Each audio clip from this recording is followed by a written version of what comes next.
மனமார்ந்த நன்றி நன்றி நன்றியை தெரிவித்துக் கொள்கிறேன். இந்த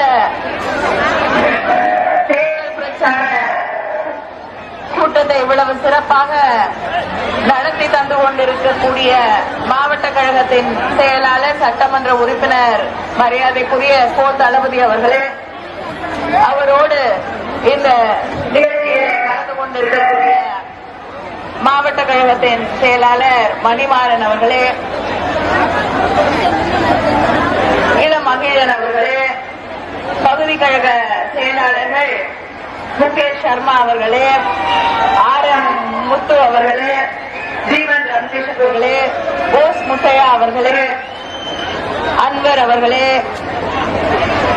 மாநில கழக தணிக்கை குழு உறுப்பினர் அண்ணன் வேலுசாமி அவர்களே, கழக உயர்நிலை செயல் திட்ட குழு உறுப்பினர் அண்ணன் குழந்தை வேலு அவர்களே, மதிமுக மாவட்ட கழகத்தின் செயலாளர் முனியசாமி அவர்களே, இந்த தொகுதியின் வெற்றி வேட்பாளர் நம்முடைய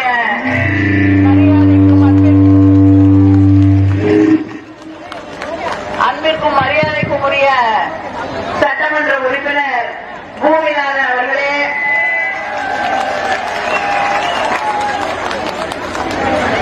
உங்களுடைய பேராதரவை பெற்றிருக்கக்கூடிய வேட்பாளர் நம்முடைய அண்ணன் வைகோ அவர்களால் தேர்ந்தெடுக்கப்பட்டு உங்கள் கைகளிலே ஒப்படைக்கப்பட்டிருக்கக்கூடிய வேட்பாளர் நம்முடைய கழக தலைவர் அண்ணன் தளபதி அவர்களின் ஆசையை பெற்றிருக்கக்கூடிய வேட்பாளர் உதயசூரியன் சின்னத்திலே போட்டியிடக்கூடிய நம்முடைய வேட்பாளர் பூமிநாதன் அவர்களுக்கு உதயசூரியன் சின்னத்திலே உங்களுடைய மேலான பொன்னான வாக்குகளை அளித்து அவரை வெற்றி பெற செய்ய வேண்டும் என்று உங்களை எல்லாம் வேண்டி கேட்டுக் கொள்கிறேன். இந்த தேர்தலிலே பல பேர் பல வேடங்கள் தரித்து பல விதமா பல கூட்டணிகளோடு இணைந்து கொண்டு உங்ககிட்ட வந்து வாக்கு கேட்கிறார்கள். ஆனால் கூட்டணி இயக்கங்களை சார்ந்த தோழர்கள் தோழியர் உங்களுடைய ஆதரவிற்கு அன்பிற்கு என்னுடைய மனமார்ந்த நன்றியை தெரிவித்துக் கொள்கிறேன். அதே நேரத்தில் உங்களுடைய கையில இருக்கக்கூடிய உங்களுடைய இயக்க கொடிகளை கொஞ்சம் இறக்குனீங்கன்னா பின்னாடி இருக்கக்கூடிய அத்தனை பேரும், ஏன்னா இந்த கொடியை பார்த்துதான் நம்ம கூட்டணியில இருக்கோம்னு தெரிய வேண்டிய அவசியம் இல்லை. இது கொள்கை கூட்டணி, தேர்தலுக்கு தேர்தல் மாறிட்டு இருக்கக்கூடிய கூட்டணி இல்லை, மக்களுக்கான கூட்டணி, தொடர்ந்து உறுதியோடு பயணம் செய்யக்கூடிய கூட்டணி. அதனால எல்லாருக்கும் தெரியும் இந்த கூட்டணியில யார் யார் இருக்காங்கன்னு மக்களுக்கு தெளிவா தெரியும். அதனால நீங்க கொடியை காட்டிதான், அதுவும் வீசிக்கே கொடியை நீங்க காட்டணும்னு அவசியம் இல்ல, ரெண்டுமே ஒண்ணுதான். அதனால எந்த வித்தியாசமும் இல்ல. கேப்டன் கொடியை காட்ட வேண்டியதில் அவருக்கும் தலைவருக்கும் கலைஞர் அவர்களுக்கும் நம்முடைய அண்ணன் தளபதிக்கும் இருக்கக்கூடிய அன்பான உணர்வு என்னன்னு எல்லாருக்கும் தெரியும்.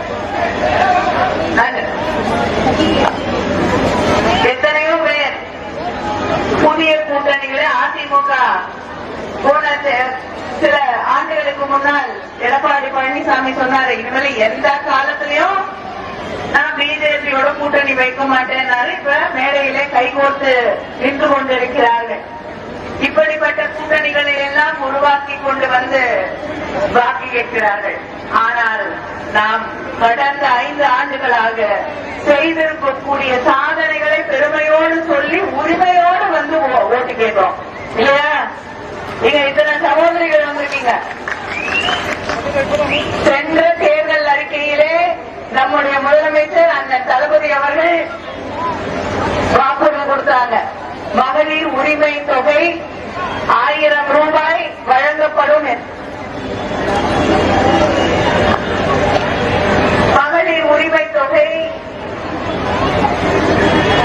உரிமை தொகை 1000 ரூபாய் வழங்கப்படும் என்று அறிவித்தார்கள். அதை நிறைவேற்றி இன்று தமிழ்நாட்டிலே 1,31,00,000 பெண்கள் அந்த மகளிர் உரிமை தொகையை வாங்கிக் கொண்டிருக்கக்கூடிய சகோதரிகளாக இருக்கக்கூடிய நிலையை உருவாக்கிவிட்டு இங்கே வந்து வாக்கு கேட்கிறோம். அடுத்த முறை ஆட்சிக்கு வந்தா அந்த 1000 ரூபாய் என்ன ஆகுது? 2000 ரூபாயாக உயர்த்தி வழங்கப்படும் என்று நமக்கு வாக்குறுதி தந்திருக்கக்கூடிய முதலமைச்சர் அவர்களின் பெயரால் உங்களிடம் நான் ஓட்டு கேட்கிறேன். அதே போல விடியல் பயண திட்டம் முதலமைச்சர் ஆட்சி பொறுப்பிற்கு வந்தவுடன் போட்ட முதல் கையெழுத்து மகளிருக்கான விடியல் பயணம். பெண்கள் கிட்டத்தட்ட ஒவ்வொரு மாதமும் 800 ரூபாய்க்கிலிருந்து 1000 ரூபாய் வரை சேமிக்கிறார்கள். அந்த விடியல் பயணத்தால பஸ்ல காசு கொடுக்க வேண்டாம். கிட்டத்தட்ட 1000 ரூபாய் நம்முடைய சகோதரிகளுக்கு சேமித்து தந்து கொண்டிருக்கக்கூடிய அந்த சாதனையை செய்துவிட்டு அந்த உரிமையோடு வந்து நம்ம கூட்டணியில ஓட்டு கேட்கிறோம், வாக்கு கேட்கிறோம். புதுமை பெண் திட்டம் அதன் வழியாக கிட்டத்தட்ட 5 லட்சம் மாணவிகளுக்கு மேல் மாதம் 1000 ரூபாய் வழங்கிக் கொண்டிருக்கக்கூடிய ஆட்சி திராவிட முன்னேற்ற கழக ஆட்சி. காலை உணவு திட்டம் தேர்தல் வாக்குறுதியில சொல்லல, ஆனாலும் நம்ம பிள்ளைங்க பசியோடு இருக்கக்கூடாது என்பதற்காக உருவாக்கி தந்த அந்த காலை உணவு திட்டத்தின் வழியாக இன்று 1ஆம் வகுப்பு முதல் 5வது வகுப்பு வரை பயிலக்கூடிய 21 லட்சம் மாணவர்கள் பயன்பெறக்கூடிய திட்டத்தை நிறைவேற்றி வந்து உரிமையோடு எங்களுக்கு ஓட்டு போடுங்க, உதயசூரியன் சின்னத்துல வாக்களிக்க வேண்டும் என்று உங்களை எல்லாம் கேட்டுக் கொண்டிருக்கிறோம்.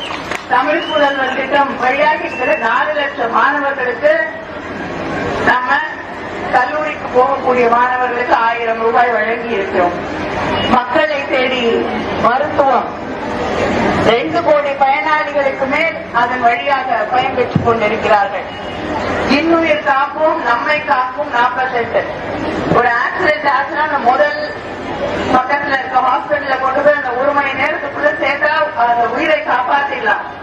அந்த செலவை அரசாங்கமே ஏற்றுக்கொள்ளும் என்று அறிவித்து அதை நிறைவேற்றி தந்திருக்கக்கூடிய ஆட்சியின் பெயரால் முதலமைச்சரின் பெயரால் உங்களிடம் வாக்கு கேட்டுக் கொண்டிருக்கிறேன். முதல்வர் மருந்தகங்கள் உங்களுக்கு எல்லாம் தெரியும். தொடர்ந்து பிஜேபி திமுக மேல வைக்கக்கூடிய குற்றச்சாட்டு, நம்முடைய ஆட்சி மேல வைக்கக்கூடிய குற்றச்சாட்டு இவங்க இந்துக்களுக்கு எதிரானவர்கள் என்று. கிட்டத்தட்ட 4000 கோயிலுக்கு மேல குடமுழுக்கு செய்து சாதனை படைத்திருக்கக்கூடிய ஆட்சி திராவிட முன்னேற்ற கழக ஆட்சி. அந்த ஆட்சியின் பெயரால் உதயசூரியன் சின்னத்திலே ஓட்டு போடுங்கன்னு கேட்கிறோம்.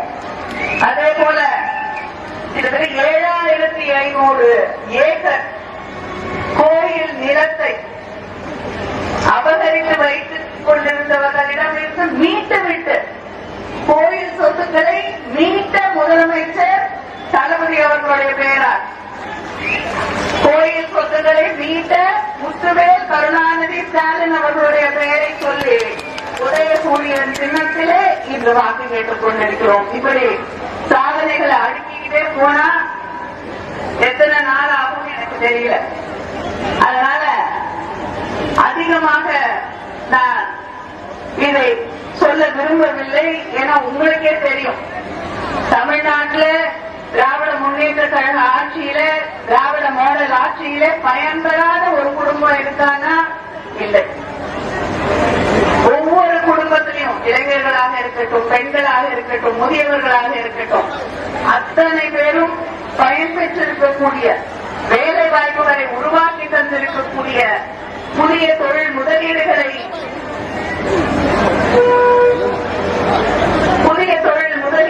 கொண்டு வந்து தந்திருக்கக்கூடிய ஆட்சி நம்முடைய ஆட்சி, நம்முடைய முதலமைச்சர் அண்ணன் தளபதி அவர்களுடைய ஆட்சி. ஆனா எதிரணியில, அது முக்கியமா இந்த தொகுதியில பாஜக போட்டியிடுதுன்னு சொல்றாங்க. வேட்பாளர் யாருன்னு தெரியுமா? தெரியல. அதனால அந்த பிஜேபி வாக்கு கேட்க வந்தாங்கன்னா அவங்க கிட்ட கேளுங்க, எந்த பக்கம் திரும்பினாலும் டோல்கேட் இருக்கு, நம்மளை பாடாப்படுத்துறாங்க. எங்க போனாலும் டோல்கேட்டை வைத்துக் கொண்டு எத்தனை ஆண்டுகளாக அந்த டோல்கேட் இருக்குன்னு தெரியல, எத்தனை ஆண்டா வசூல் செய்வாங்கன்னு தெரியல. இது என்ன நியாயம்? எப்ப மூடுவீங்கன்னு கேளுங்க. சிலிண்டர் எந்த முன்னேற்பாடும் செய்யவில்லை. எத்தனையோ நாடுகள்ல இந்த சிலிண்டர் பற்றாக்குறை இல்லாமல், இந்த போர் வந்த பிறகு கூட பற்றாக்குறை இல்லாமல் அந்த நாடுகள் இயங்கிக் கொண்டிருக்கிறது. ஆனா make in India, make in India என்று சொல்லிக் கொண்டிருந்த மோடி அவர்களுடைய ஆட்சியிலே சிலிண்டர் கூட மேக் இன் இந்தியா இல்ல,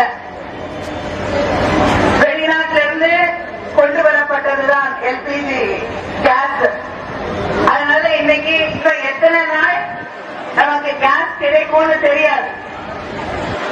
பல விடுதிகள், பல உணவகங்கள், இங்க நிறைய உணவகங்கள் இருக்கு, அவங்க எல்லாம் இன்னைக்கு போராடக்கூடிய அளவுக்கு தங்கும் விடுதிகள்ல இருக்கக்கூடியவங்களுக்கு கேஸோடைய விலை 2 மடங்கு ஆயிடுச்சு. பிஜேபி ஆட்சி வந்ததுல இருந்து டிமானிடைசேஷன், பண மதிப்பிழப்பு என்று சொன்னார்கள். அப்ப கியூல நின்னோம் பேங்க் வாசல்ல. நினைவிருக்கும், மறந்திருக்க மாட்டீர்கள். பணம் எடுக்கணும்னா, நம்ம பணம் எடுக்கணும்னாலே நம்ம பணத்தை எடுக்கிறதுக்கு கியூல மணிக்கணக்கில் நின்னோம். அப்புறம் கோவிட் வந்தது, கோவிட்ல கியூல நின்னோம். தமிழ்நாட்டில் மக்கள் தப்பித்துக் கொண்டார்கள். ஆனால் பிஜேபி ஆட்சி செய்த மாநிலங்கள் எல்லாம் ஹாஸ்பிட்டலுக்கு உள்ள போறதுக்கு கூட மக்கள் நாள் கணக்கில் கியூல நின்னாங்க. மருத்துவ வசதிகள் கிடைக்கவில்லை. இப்படி இப்பொழுது பெட்ரோல் டீசலுக்காக கியூல நின்று இருக்காங்க, கேஸ் சிலிண்டருக்காக கியூல நின்று இருக்காங்க. நம்ம எடப்பாடி பழனிசாமி டெல்லிக்கு போனா அங்கேயும் அங்க இருக்கக்கூடிய தலைவர்களை பார்க்கணும்னா கியூல நிற்கிறாரு. இப்படி எல்லாரும் கியூல நின்னே ஆட்சி செய்து கொண்டிருக்கக்கூடியவர்களுக்கு சரியான பாடத்தை சொல்லித்தரக்கூடிய தருணம் இது, நேரம் இது என்பதை நினைவிலே வைத்துக் கொள்ளுங்கள். என்னுடைய பிரச்சாரத்தை நான் கீழடியில தான் தொடங்கினேன். தமிழர்களின் தாய்மடியிலே என்னுடைய பிரச்சாரத்தை தொடங்கினேன். அங்கே சொன்னேன், இது கீழடிக்கும் நாக்பூருக்குமான போர். இந்த தேர்தல்ங்கிறது தமிழர்களின் பெருமைகளுக்கும் நாக்பூருக்குமான போர். RSS அவர்களுடைய அந்த கொள்கைகளுக்குமான போர் என்பதை நாம் புரிந்து கொள்ள வேண்டும். தமிழ்நாட்டை பாதுகாக்கக்கூடிய போராட்டம் தான் இந்த தேர்தல். அவங்களுக்கு இடம் கொடுத்தோம்னா இங்க யாருமே நிம்மதியா இருக்க முடியாது. மத ஆச்சரியங்களை உருவாக்கி, காழ்ப்புணர்ச்சிகளை உருவாக்கி இன்னைக்கு எல்லாரும் ஒண்ணு, எந்த மத வித்தியாசங்களும் நமக்கு கிடையாது என்று வாழ்ந்து கொண்டிருக்கிறோம்.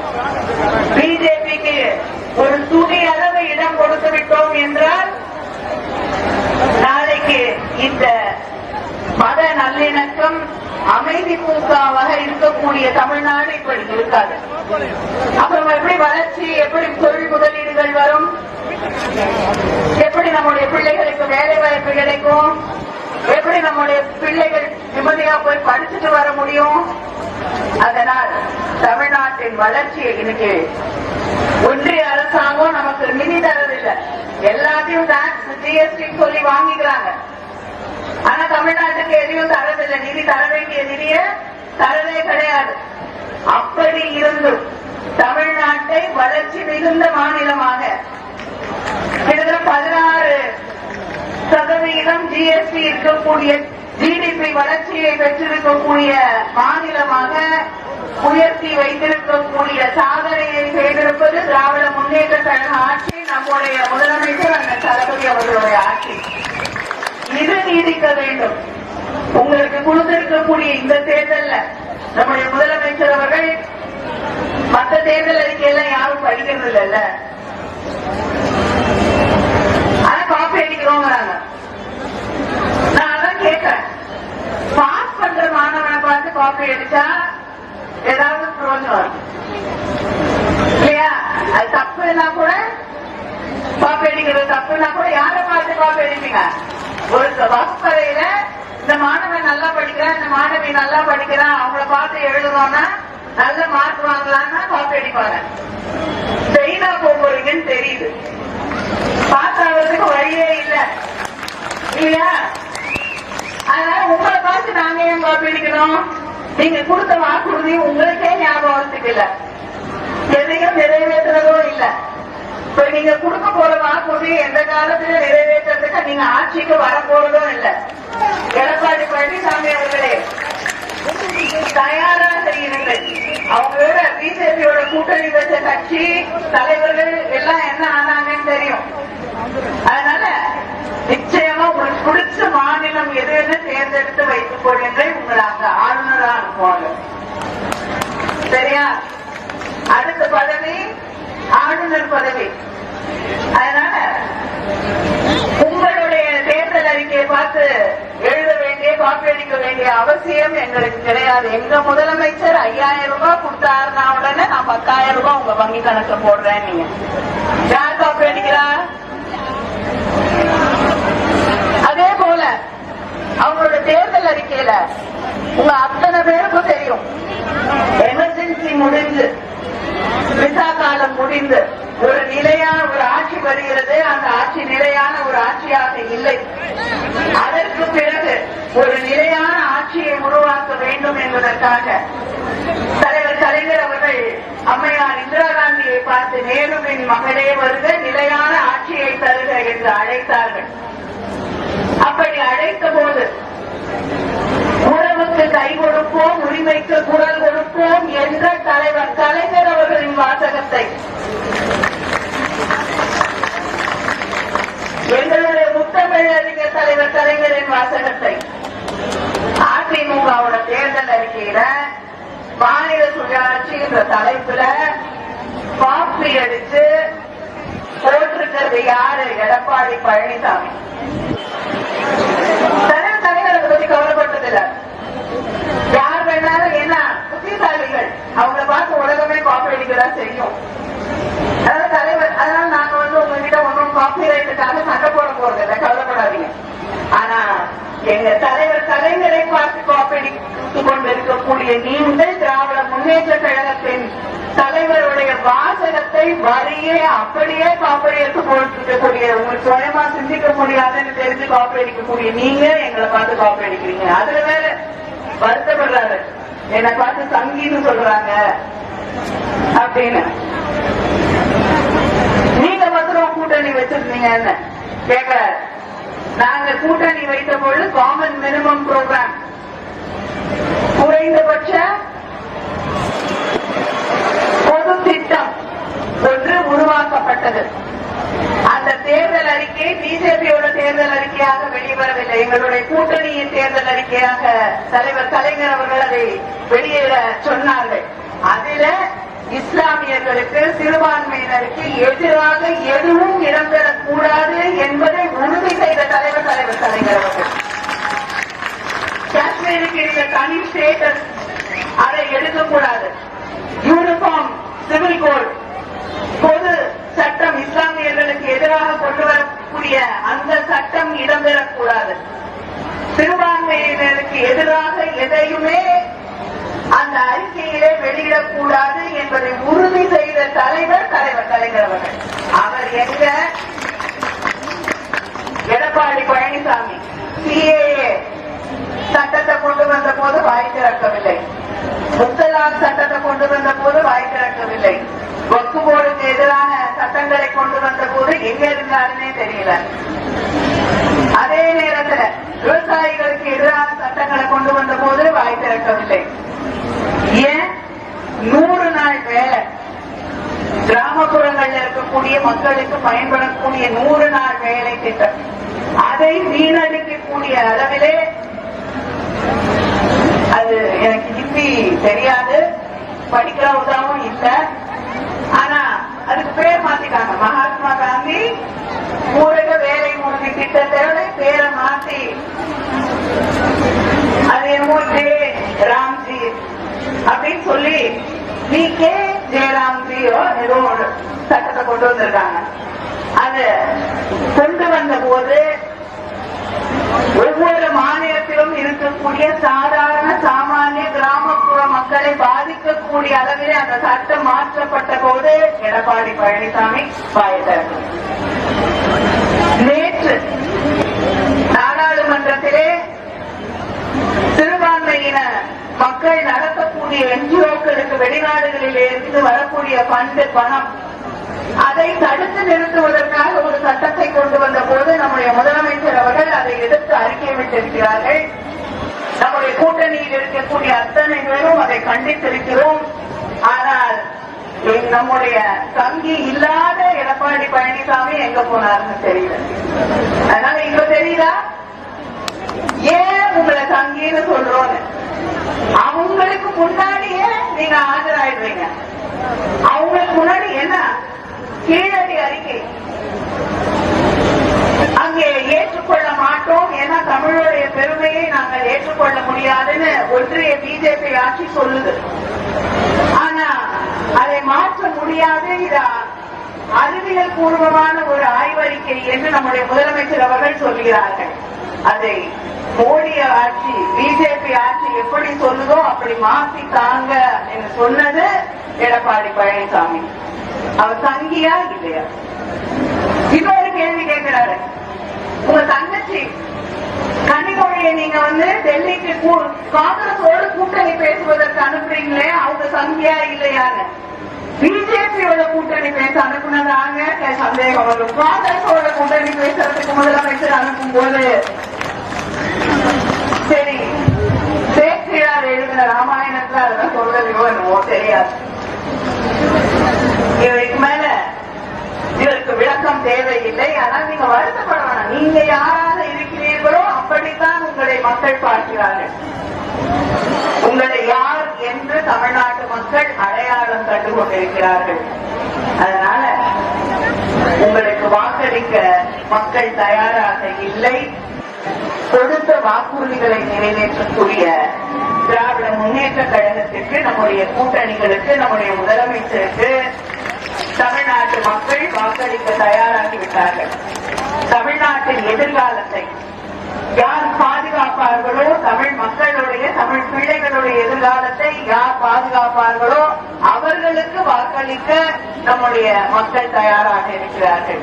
தமிழ்நாட்டின் உரிமைகளுக்காக யார் போராடுவார்களோ அவர்களுக்கு வாக்களிக்க தமிழ்நாட்டு மக்கள் திராவிட முன்னேற்ற கழகத்திற்கு வாக்களிக்க தயாராக இருக்கிறார்கள். தேர்தல் வாக்குறுதி இருக்கக்கூடிய அத்தனை பேருக்கும் தெரியும்.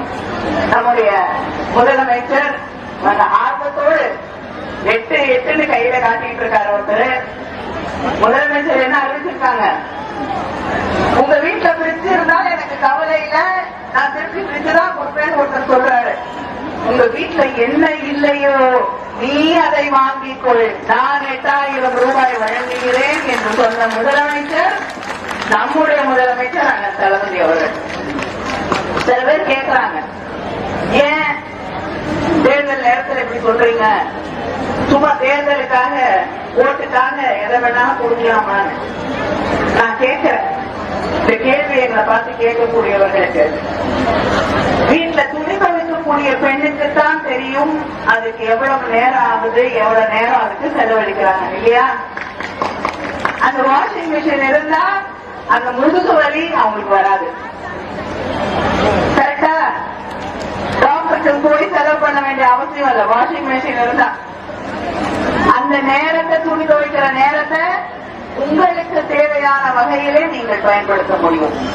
வாஷிங் மிஷின் வேணாமா, மைக்ரோவேவ் அவன் வாங்குறீங்களா, கடகடன்னு சமைச்சதை சுட வைக்க முடியும் இல்லையா? அங்கே நேரத்தை மிச்சம் செய்ய முடியும். ஒரு கிரைண்டர் இருக்கு, எங்க வீட்டுல சுடுற இட்லி மாவு எல்லாமே நல்லா இருக்குங்கிறாங்க. நான் பெரிய கிரைண்டர் 8000 ரூபாய் நான் எங்களுடைய அண்ணன் தளபதி தருகிறார். பெரிய கிரைண்டர் வாங்கி நான் மாவரைச்சு பக்கத்து வீட்டுக்கெல்லாம் கொடுப்பேன். ஏன்னா அவர் 2000 ரூபாய் கொடுக்க போறாரு எனக்கு. அதை முதலீடாக வைத்து இந்த 8000 ரூபாய்ல பெரிய கிரைண்டர் வச்சு நான் வியாபாரம் செய்வேன், நான் ஒரு தொழிலை தொடங்க போகிறேன் என்று உங்களால் அதை செய்து காட்ட முடியும். இப்படி உங்கள் எதிர்காலத்திற்காக, உங்களுடைய பிள்ளைகளுடைய எதிர்காலத்திற்காக சிந்தித்து திட்டங்களை நிறைவேற்றக்கூடிய திட்டங்களை, கொடுத்த வாக்குறுதியை நிறைவேற்றி காட்டி இருக்கக்கூடிய நம்முடைய முதலமைச்சர் அண்ணன் தளபதி அவர்களுடைய பெயரால் உங்களிடம் உங்களுடைய மேலான பொன்னான வாக்குகளை நம்முடைய வேட்பாளர் பூமிநாதன் அவர்களுக்கு உதயசூரியன் சின்னத்திலே அளித்து அவரை வெற்றி பெற செய்ய வேண்டும். உங்களுக்காக பாடுபடக்கூடிய வேட்பாளர், உங்களுக்காக சட்டமன்றத்திலே தொடர்ந்து பேசக்கூடிய வேட்பாளர், உங்களுக்காக தமிழ்நாட்டின் உரிமைகளுக்காக தொடர்ந்து பாடுபடக்கூடிய வேட்பாளர் அவரை வெற்றி பெற செய்ய வேண்டும். தமிழ்நாட்டில் பிஜேபிக்கு ஒரு பிடி மண் கூட கிடைக்காது என்பதை நிரூபிக்க வேண்டிய தொகுதி இந்த தொகுதி என்ற நினைவோடு வாக்களியுங்கள். நன்றி.